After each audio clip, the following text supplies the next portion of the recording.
Happy Wednesday! Come on in, pull up a chair because the Daily Dope is in the air.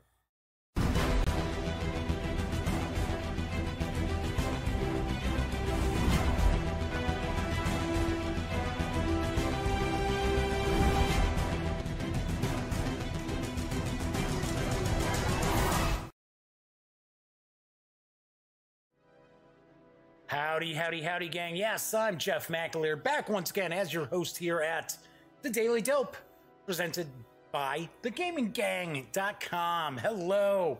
Yes, I'm a few minutes late today. Oh, as his hair goes flying past. All right, kiddies, you can have that back. Anyway, a couple of minutes late today. Dinner took a little longer to cook than I had originally planned. So sorry about that. But welcome aboard. Today is Wednesday, December 19th. We are in the heart of the holiday season. That's right. So you figure we got Christmas next Tuesday. Hanukkah kicks off on Saturday? No, Sunday. 22nd, I think. Yeah, I think it kicks off on Sunday. So, and then of course you got Kwanzaa, you got Festivus, you got everything cooking. So, pretty exciting, pretty good time of year. And I have to admit, it's a little chilly in the Chicagoland area, but not too shabby, not too bad. Although it is a little chilly and dry down here in the Duct Tape Studios tonight. Anyway, this is episode 215 of The Daily Dope. And if this is your first time popping on in, let me just welcome you aboard. It's a very casual show. I just kind of share tabletop gaming news. Usually do a review or an unboxing. And yeah, it's not rocket science, not brain surgery.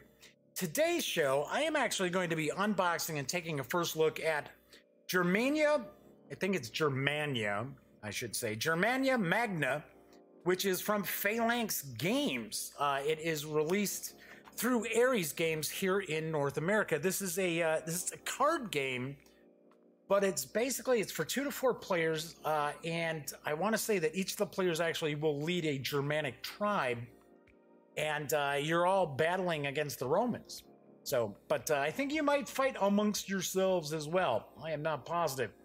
Anyway, because this is a live stream, granted, I know vast majority of people do watch long after the fact, but if you are taking a peek at the show live, there is chat available through YouTube. If you'd like, feel free, say hello, or if you have a question, or if you want to see something a little closer up with Germania Magna, by all means, chime in. The chat is not on screen. It's one of the ways that I kind of keep some of the stranger commenters at bay, but I do pay attention to the chat and I will respond. So, got a good amount of news today. I've got quite a bit of news. Now, one thing I did want to point out, I kind of switched the cameras around again because I was finding when I was doing the like unboxings or reviews or something like that over here, and I was using the other camera, that if I would like kind of block out a little bit of the lighting for a second or create a shadow with my hands, it was constantly, even though it was turned off not to be automatically adjusting, it was constantly kind of coming in and out of focus and changing the colors. It was really weird and I was not digging that. So kind of gone back to my original camera setup. So, which I kind of don't like, because then this background and myself, I'm not in really great focus. I don't know. I mean, granted, if you got a small screen, yeah, it's fine. It's when you start going to bigger screens and that, not in such great focus. But then again, I figure I'd rather have the sharper camera on the goodies that I'm taking a look at on every show, as opposed to my mug. So anyway, did mention that there's quite a bit of news. I know there are folks out there who do not like the news of the day. I get it. If that's the case, please check out the show notes below. There are timestamps so you can skip on past if you do not want to check out today's news. That said, there is, well, let me grab a sip real quick here because there's a lot of news coming, I'm telling you. I've got 6 news pieces. And it's actually a pretty cool mix of a lot of cool different stuff, a lot of different genres, I should say. Let me move some of this around a little bit. Yeah, I was kind of tearing things apart here as I was moving the cameras around again. Anywho, hey, what can I tell you? It's a live show. All right, anyway, there is a new Fireside Games release coming in the first quarter of 2019, and it's going to bring the fun and excitement of Castle Panic to even the youngest of gamers out there. I've got the dope. My first Castle Panic, like its predecessor, Castle Panic, is a cooperative game in which players work together to defend their castle. This game removes the reading requirement of the earlier one and fosters the development of educational skills, such as identifying colors and shapes, problem solving, and turn taking. It's educational, folks. In the game, monsters follow a single path toward a single large eye-catching castle, which is protected by one wall. Each step toward the castle is identified by a color and a shape. Players hold cards in their hands with cute defenders who also have a color and shape. When a card is played that matches the location of the monster, that monster is captured and thrown in the dungeon. Yeah, there's no not a game for little kids. Tension builds as more monsters are placed and move along the path toward the castle. If the castle is destroyed, the players lose. If it still stands when all the monsters are in the dungeon, the players win. My first Castle Panic is for 1 to 4 players, ages 4 and up.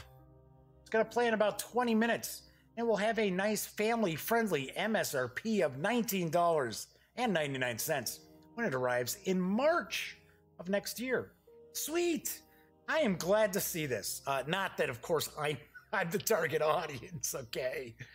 But I had a chance to chat with Justin DeWitt and Anne-Marie DeWitt at both Origins and Gen Con this past year. I didn't do an interview because they had Grackles. Grackles was their like Gen Con release. I had already reviewed Remnants, and I mean, Grackles just kind of isn't my sort of game, right? And it's not the sort of game that people come to the gaming gang to check out.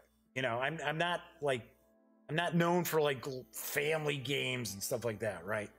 So anyway, so I didn't do an interview, but we did chat, and Justin was telling me that 2019, because it marks the 10th anniversary, unbelievable 10th anniversary of Castle Panic, is going to be the year of Castle Panic for Fireside Games.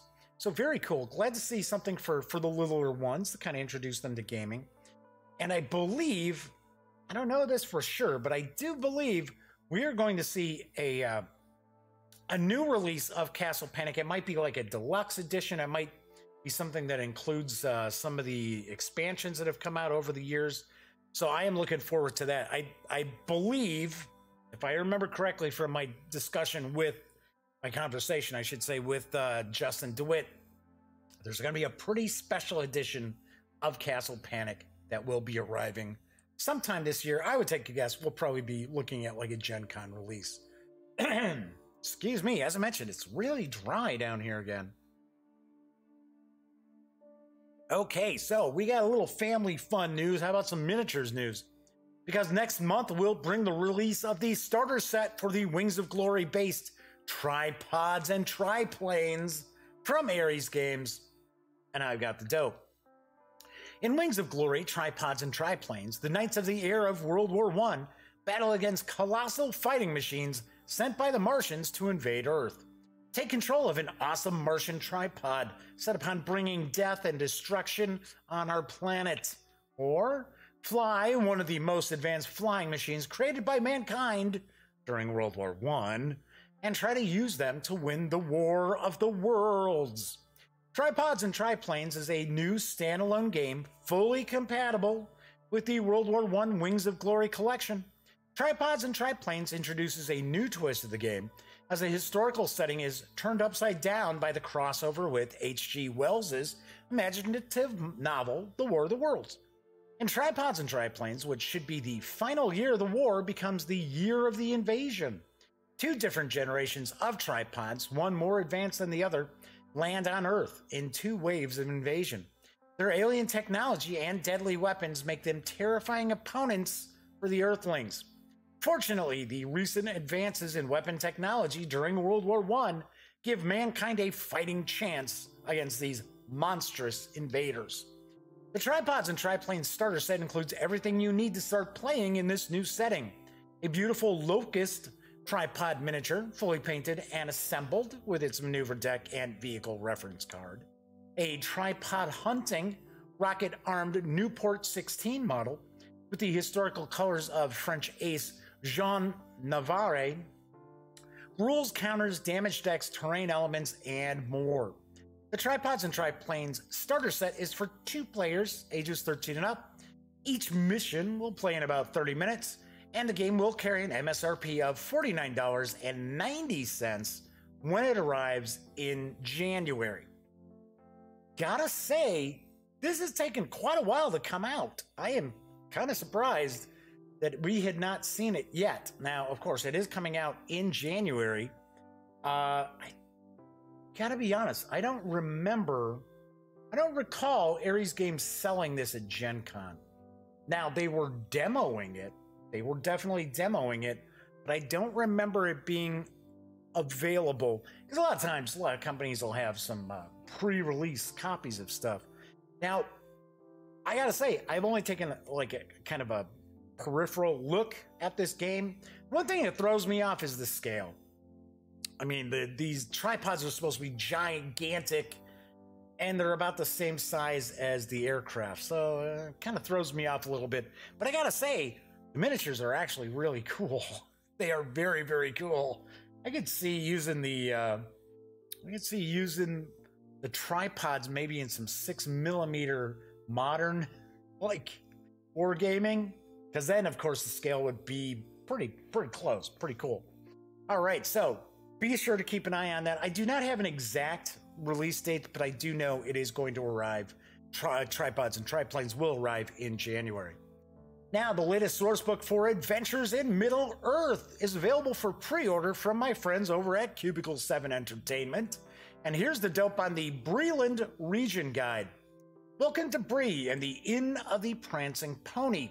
Nestled at the foot of the ancient landmark of the Bree Hill, Bree and the Prancing Pony provide a welcome respite from the trials of the road. With a wisdom all its own, Bree has endured for centuries, minding its own business and serving passing travelers with good food and better beer. Surrounded by deserted and dangerous lands and watched over by the mysterious rangers of the north, Bree is the ideal place to begin a new journey or take a rest from a wearying one. The Breland Region Guide includes details of the Breland, including Bree itself, Archette, Combe, and Straddle. I'm sorry, I should say Staddle, not Straddle. Things to do in Bree, new undertakings and suggested adventure seeds. There are maps of the Breland, Bree, and the Prancing Pony, a complete set of customized journey tables for the Breland, a new playable culture, the Dwarves of the Blue Mountains, 3 exciting adventures that begin at level 1 and carry the heroes to 4th level or beyond, Old Bones and Skin, Strange Men, Strange Roads, and Hold Up in Staddle.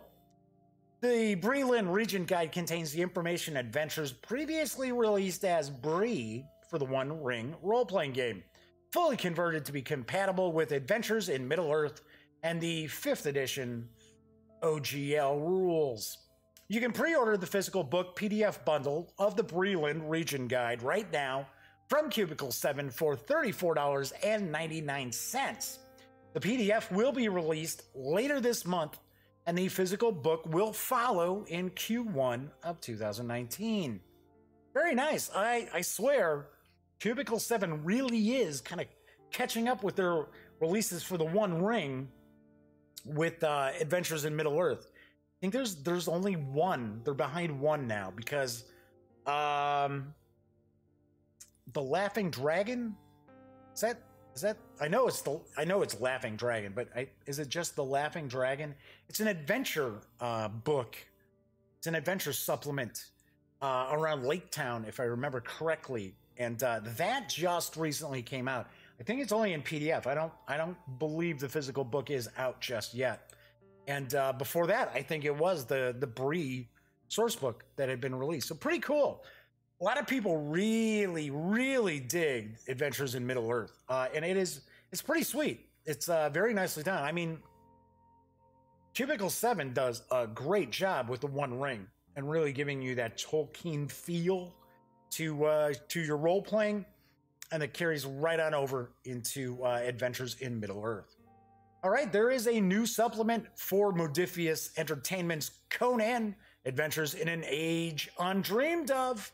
It has arrived in PDF, and I've got the dope on Horrors of the Hyborian Age.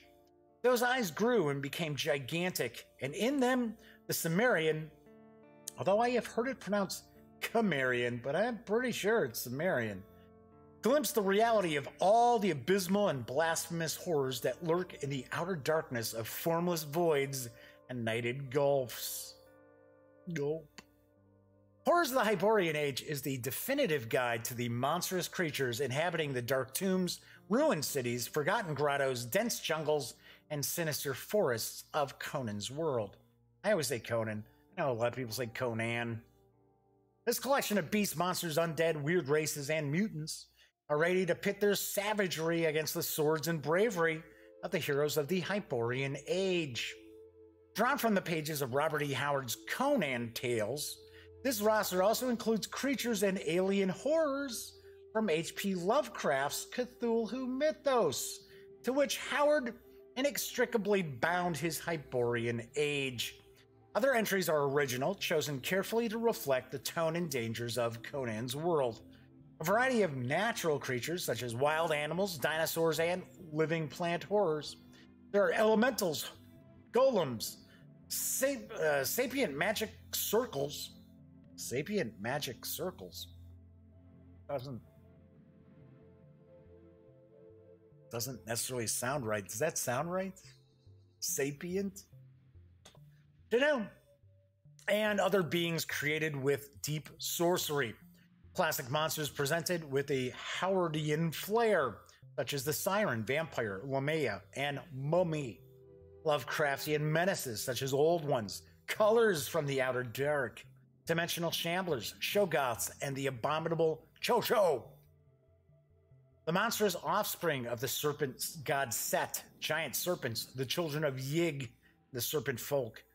New creature qualities and abilities, rules for creating mutations in chimerical horrors, and guidance for handling monsters and creatures in your Conan games.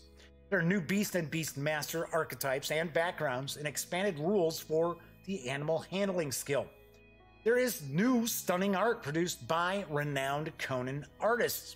Developed with leading Conan scholars, the creatures here haunt the recesses of the Hyborian world, a menace to the weak as well as the powerful. This book does require the Robert E. Howard's Conan Adventures in an Age Undreamed Of core book in order to use. You can snag the 120-page source book for $14.99 from DriveThruRPG. Strangely enough, though, if you go to the Modiphius website, you can get the PDF for $2 less. That is a little odd. Something else I find a little odd, I mean, this should be cool, because, I mean, let's be honest, a lot of times with role-playing games, a lot of people kind of base their overall satisfaction, I guess we will say, with a role-playing game based upon the bestiaries that are available for it. I mean, it's true.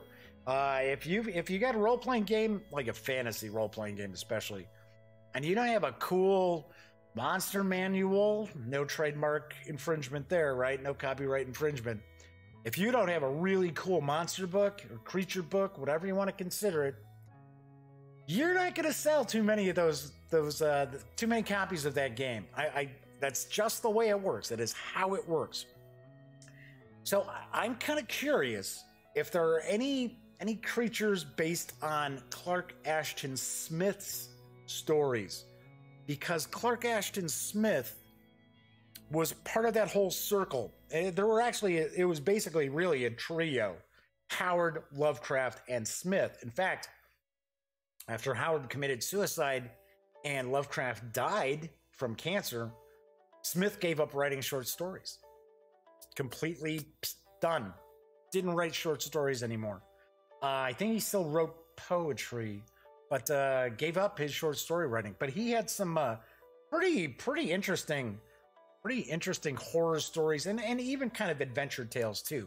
So I'm wondering, I'm kind of curious if there's anything based on any of Smith's work in this horrors of the Hyborian Age. Moving right along with another RPG release, the new core book for Savage Worlds is now available in PDF from Pinnacle Entertainment Group. And I've got the dope on the Adventure Edition. Savage Worlds is a fast, furious, and fun rule system for any genre of role-playing game. Create your own setting, convert an existing one, or pick up one of our amazing settings like Deadlands, Rippers, or 50 Fathoms, or The Goon, or... gosh, there's so many of them. Deadlands Reloaded, or Deadlands Hell on Earth. The rules give players plenty of depth to create their characters and keep bookkeeping to a minimum for the game master. If you're looking for a game that's fast and easy to set up, run, and play, Savage Worlds is for you. Savage Worlds handles pulp action, gritty noir, supers, hard sci-fi, space opera, horror, and anything you can imagine. A little fantasy, right? Savage Worlds Adventure Edition is the latest version of Savage Worlds. It does not, however, invalidate prior printings of the rules, which you can continue to enjoy. The version available for retail sale is currently Savage Worlds Deluxe, because keeping in mind this is a PDF. Savage Worlds Adventure Edition is expected to be available for retail sale next summer. Now, keep in mind, the PDF is version 2.0, and there's like a sticky note on the cover. Now, according to Pinnacle, we're undergoing public feedback on our forums and updating weekly, so we don't recommend printing until we announce the final, at which time this notice will be removed. And that is true. I have heard through the grapevine that, yes, Pinnacle Entertainment is changing the PDF pretty much on a weekly basis. You can score the 208-page Adventure Edition of Savage Worlds in PDF for $9.99 from my pals at Drive-Thru RPG. And as I always point out, when I'm talking about Drive-Thru, any of the Drive-Thru sites, the Gaming Gang is an affiliate of the One Bookshelf, is what that whole kind of umbrella is called. So if you are going to go to any of the Drive-Thru websites, please stop by thegaminggang.com, click on one of our banners, and if you happen to make a purchase, I get a very, very small portion of that sale, but all those little portions add up, and they really, really help keep the Gaming Gang website around. So Zay Marley, or Z Marley, is saying hello. Well, hello, howdy, welcome aboard. All right, so it is a Wednesday, and it is a Wargame Wednesday, so let's finish up the news with a bit of Wargaming news, as Cruel Morning Shiloh 1862 is now available from Tiny Battle Publishing, and I've got the dope. I would fight them if there were a million Albert Sidney Johnson on the eve of Shiloh.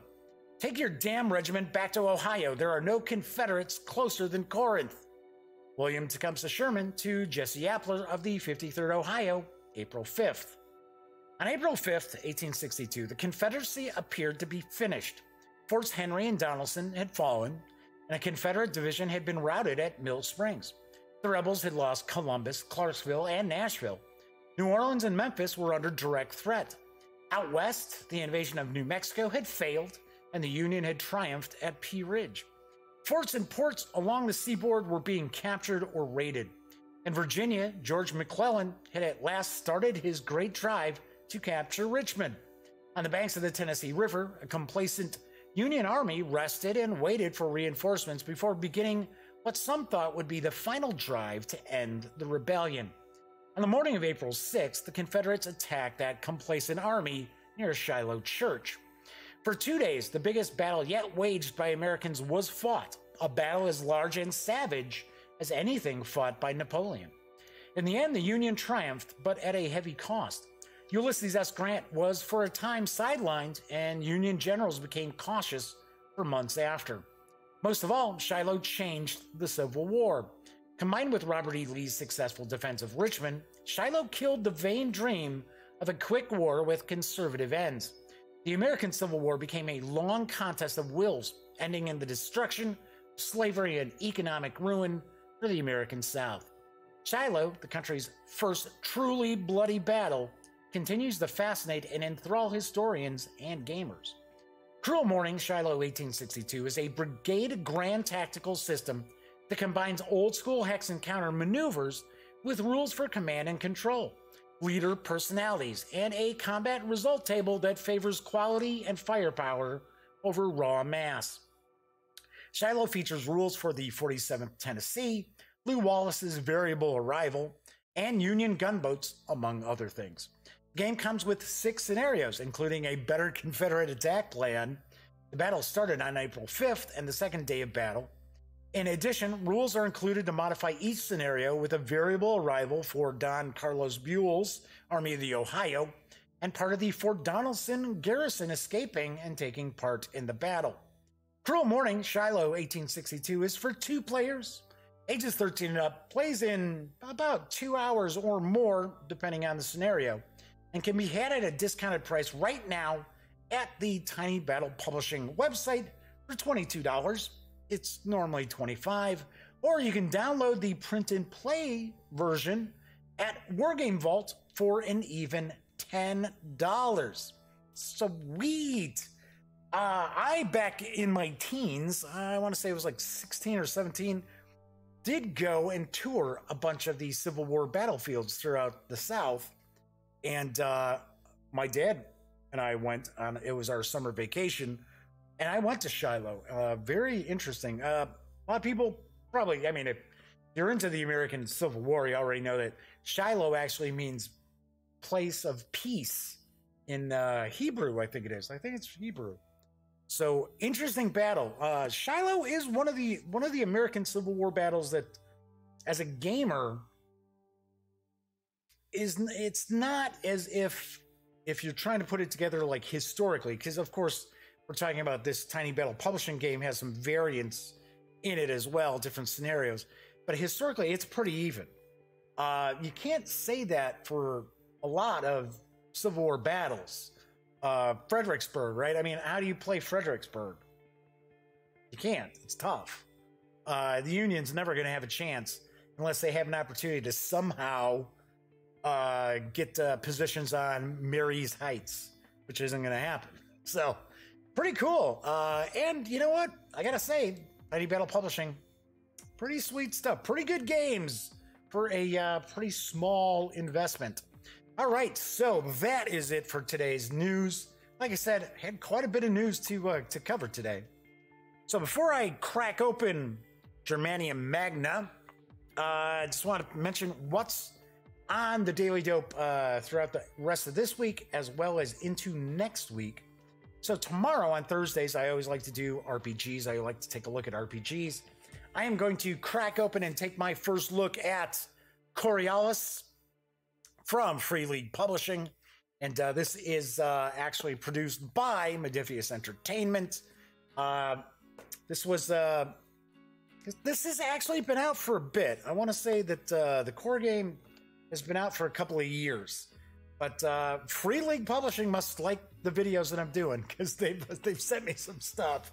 So I have heard that I've heard it's good. I have heard it is good. It was nominated for quite a few different awards. I'm not sure. Gotta be honest, I'm not sure if it won any. But, you know, just being nominated, right? Yeah, isn't that like, you know, reward enough? Isn't that what they say? So this is kind of a, as far as I understand, sort of an Arabian Nights in space kind of role-playing game. So I am looking forward to diving into this, because I got to admit, Free League does some really sweet stuff. Really, really nice. In fact, moving right along, on Friday's show, I'm going to do kind of a last-minute gift guide for gamers, stuff that you might be able to go pick up and get under your tree or put into a stocking. Maybe even treat yourself to a gift. Yeah, that's never a bad plan. So that's going to be on Friday's show. Monday's show, I am actually going to share my favorite games of 2018. Now, I will point out that show's probably going to be earlier. Because it's Christmas Eve, so I'm probably going to do that show in the afternoon. I do not have any cardiovascular rehab on Monday, so I'm going to probably shoot for about 2 o'clock on that show. But of course, follow the Gaming Gang on Twitter because that's when I usually point out, hey, there's a change in the schedule. So that'll be on Monday's show. Of course, Tuesday will be Christmas. Then on Wednesday, I am actually not going to be doing a war game. I am actually going to review Codenames Marvel from USAopoly. So I am going to review that on Wednesday's show. Then next Thursday, I am going to review Forbidden Lands, which is from Free League Publishing, and it is put together by Modiphius Entertainment. So if you had caught my unboxing video as I paged through the books, this is mighty impressive. Mighty impressive. I'm almost done reading it, both books. And then there's a little booklet in there too, but it's mainly the 2 hardcover books. But if you have not checked it out, definitely take a peek, because this is pretty cool stuff, folks. All right, so that's what's coming up the rest of this week and into next. So without further ado, let's take a peek at Germania Magna. Should I call it Germania? Germania? I'm gonna call it Germania. Germania Magna. Border in Flames. At least I know that's what it says. Border in Flames. It is from Phalanx Games. It's released in North America in English by Ares Games. I am going to get all these folks' names incorrect, so here it comes. Ready?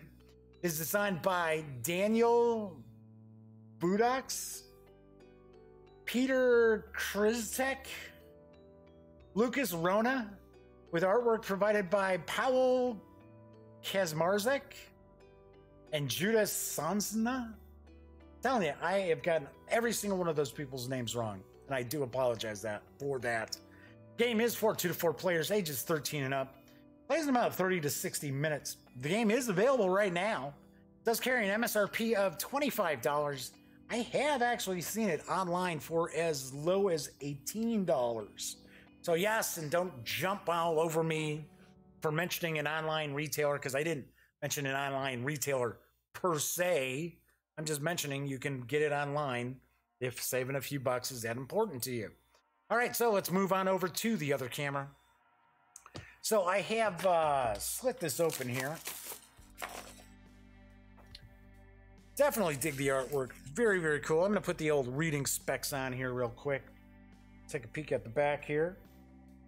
Okay, so the box actually says 14 and up. I thought the sell sheet info I saw said 13 and up. But yeah, in North America, it's a little bit different. A lot of times we'll see games that, like in Europe, might have an age recommendation of like 10, but it has small pieces. So here it's 14. Because I guess they figure, I guess here in America, the kids are stupider and they put stuff in their mouths. I don't know. I have no idea. All right, let's take a look at the back here. So it says Germania Magna, Border in Flames, is a card game of shifting alliances in which you assume the role of a Germanic warlord, leading his warriors into Roman provinces, which lie across the Rhine and Danube. Like, print's awfully small in this box, and I'm not like close to it either. So, the Roman Empire is still too strong to be conquered, but its fields and cities provide loot for your warriors, and its armies give you an excellent opportunity to prove yourself as a worthy leader, and by doing so to achieve eternal glory for yourself.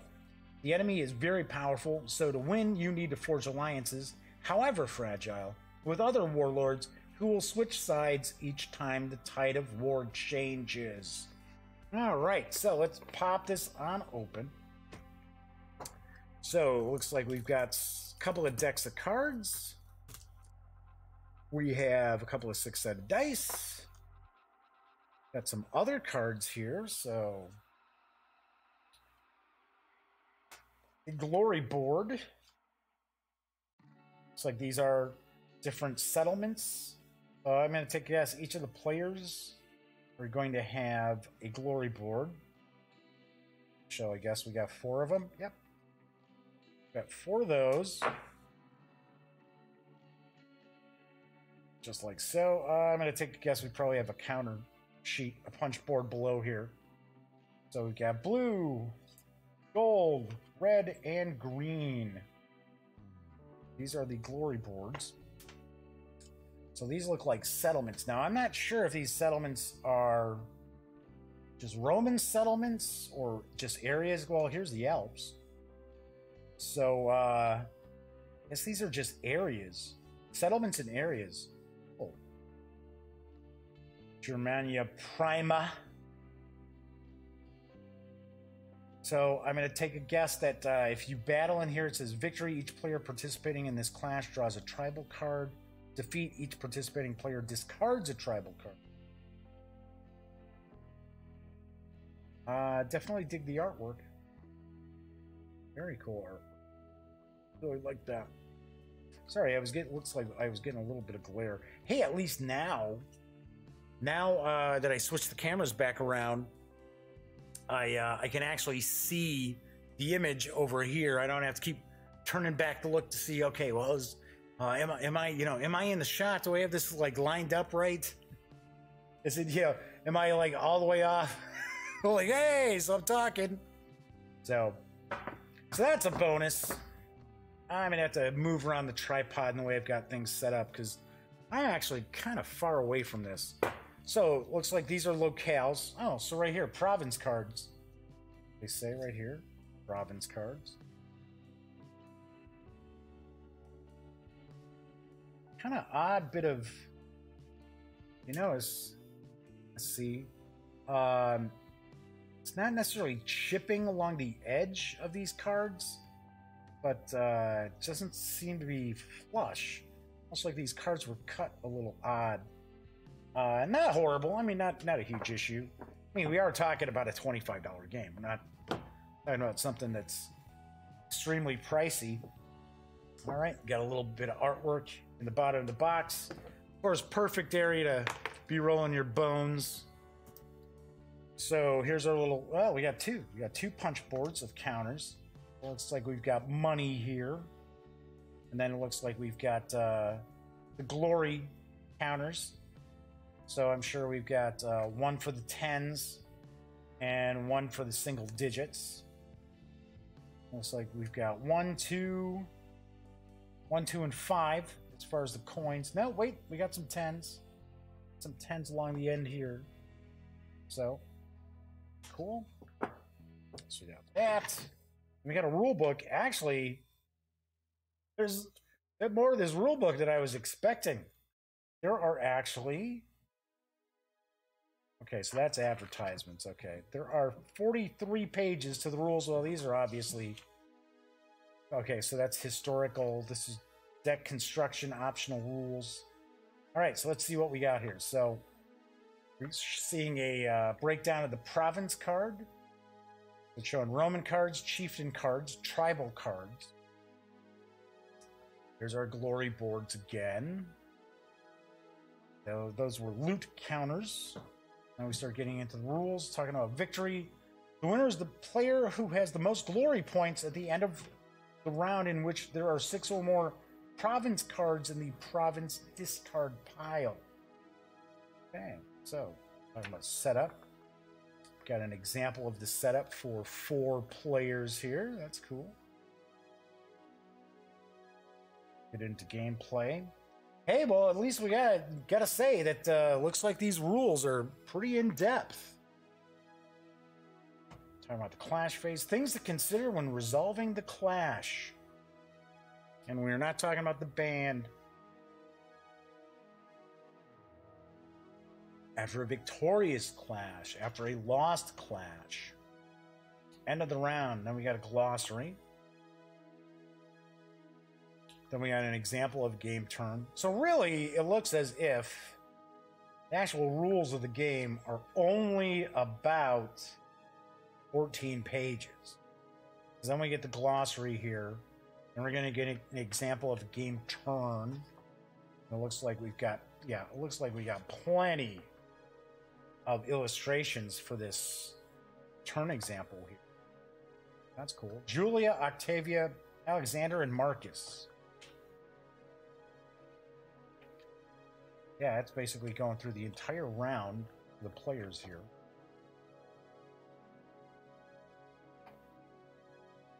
Looks like it's actually 8 turns, 8 rounds of turns is what it says here.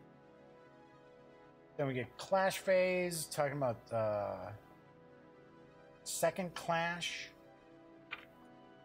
Then we get the deck construction here. It says the core set allows players to use one shared common tribal deck. However, we plan to release expansion sets. Those sets will introduce new tribal decks as well as additional cards for already available tribes. Will also contain advanced rules for deck construction. I honestly do not know if there were any expansions that had been released by Phalanx. I do not know. And then we get some advertising. Advertisements. I am actually going to finally have my review of Hannibal, which, interestingly enough, we see this ad right here in the book.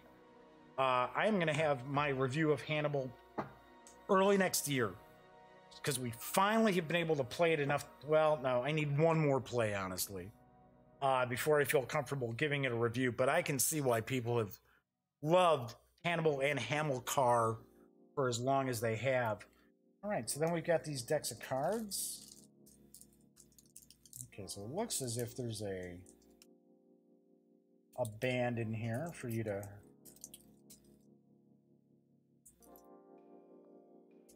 Here, what the heck? Kind of bizarre way that this is set up. There we go. I think. All right, starting to... Maybe not. Oh, for crying out loud. Give me the hobby knife. Jeez. Should have started with this right off the bat.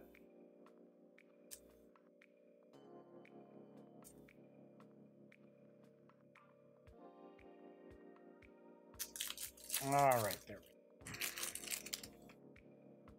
So these are tribal cards that I see here. Whoops. So no doubt we're going to have a few decks. Come on.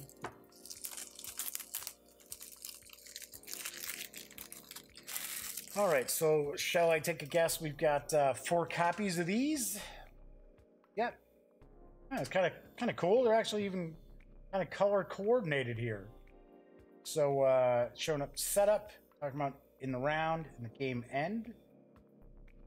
And we've got military strengths. 1, 2, 3, and 4 players. Not sure what these actually represent here.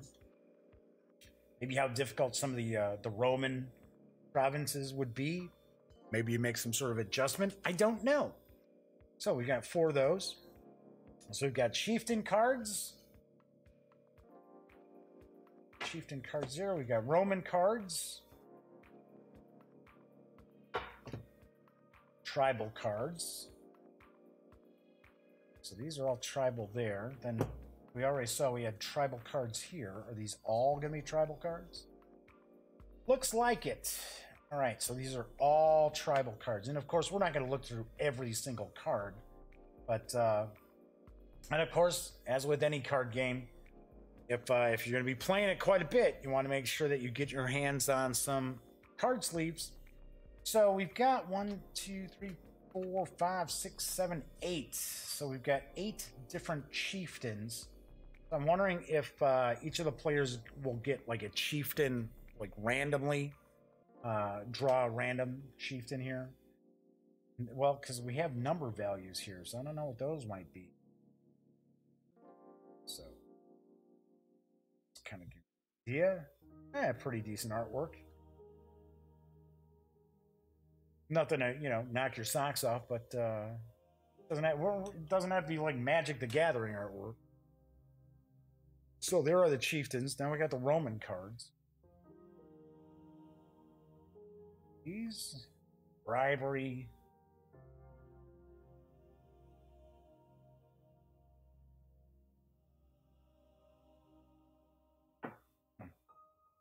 Different of each player participating in this clash loses all its abilities for the rest of this round. No reinforcements. Legions. it's kind of odd where it's like, okay, so we got these cards that just says no effect. Not exactly sure what. I mean, they do have a value here. I'm taking a guess. This is probably military strength value, possibly. We got a little bit of flavored text down at the bottom, so that's pretty cool. So these are the Roman cards, and then we've got all these tribal cards. So let's just look at a few of these.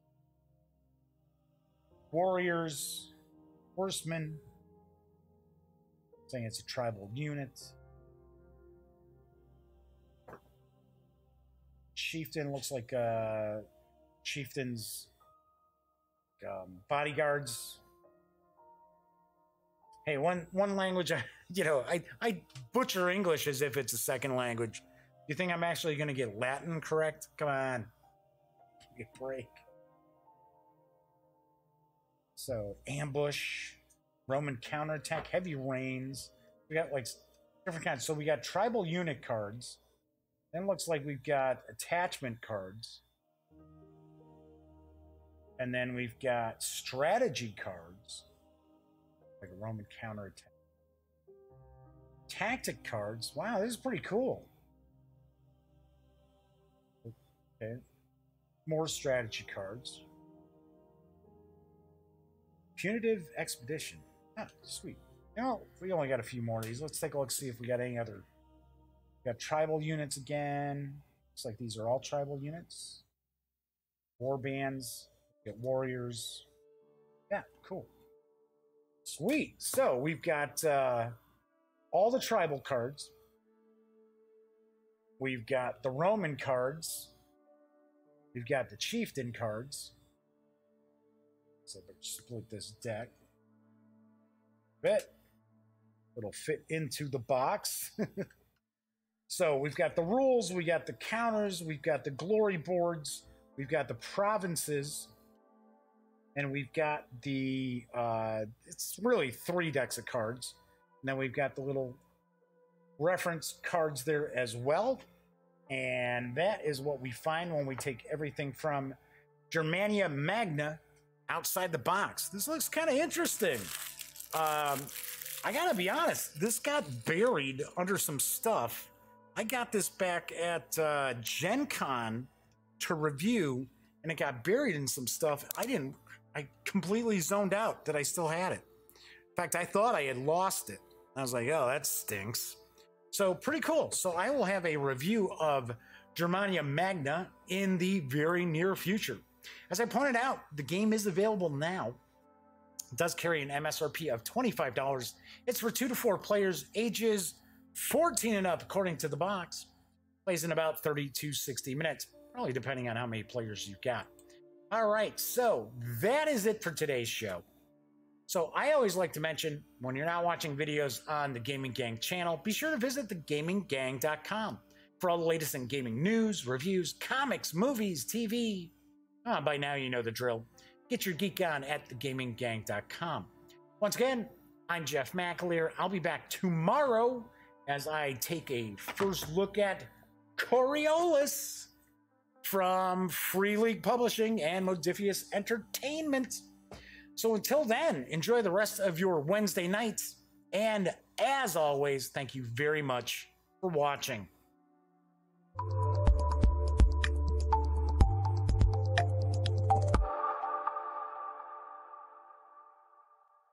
Thanks again for watching The Daily Dope, presented by The Gaming Gang.